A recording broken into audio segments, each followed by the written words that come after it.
সম্প্রতি সংযুক্ত আরব আমিরাতে আমেরিকার সাবেক প্রেসিডেন্ট ডোনাল্ড ট্রাম্পকে স্বাগত জানানো হয় এক ভিন্ন ধরনের আয়োজনে। ট্রাম্পের হেঁটে যাওয়ার সেই ভিডিওতে দেখা যায় দুই পাশে একদল নারীর চুল উড়ানো নৃত্য। এমন নাচ দেখে অনেকেই অবাক হয়েছেন। সামাজিক যোগাযোগ মাধ্যমে ভাইরাল হওয়া সেই ভিডিওতে দেখা যায় ট্রাম্পের দুই পাশে দাঁড়িয়ে আছেন একদল নারী। তারা একসাথে মাথা দুলিয়ে চুল উড়াচ্ছেন একটা বিশেষ তালের সাথে। মুসলিম প্রধান দেশে নারীদের এই নাচ দেখে অবাক হয়েছেন অনেকেই, কেউ আবার সমালোচনা করছেন। কিন্তু জানেন কি, এই নাচ এমনি নয়, এটা আমাদের আরবদের শত বছরের পুরনো এক ঐতিহ্য। এই নাচের নাম আইয়ালা।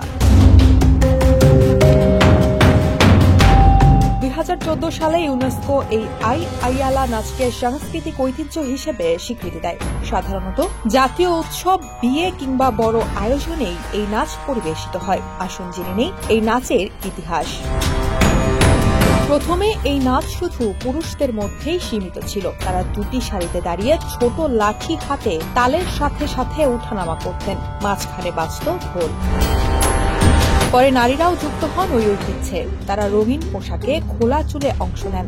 চুলে এক পাশ থেকে অন্য পাশে দুলিয়ে তারা তৈরি করেন এক ভিন্ন সৌন্দর্য ও ছন্দ। এটিই চুল উড়ানো নৃত্য নামে পরিচিত। তবে এই নাচ কেবল বিনোদনের জন্য নয়, আরব বেদুইন সংস্কৃতিতে এই একটি বার্তা বহন করে। নারীরা তাদের পুরুষ অভিভাবকদের উপর যে আস্থা ও নিরাপত্তা অনুভব করেন তা প্রকাশের একটি প্রতীক। আইয়ালা শুধু সংযুক্ত আরব আমিরাত নয়, কাতার, সৌদি আরব এবং বাহরাইনেও খুব জনপ্রিয়। প্রজন্মের পর প্রজন্ম ধরে এই ঐতিহ্য ধরে রাখা হচ্ছে।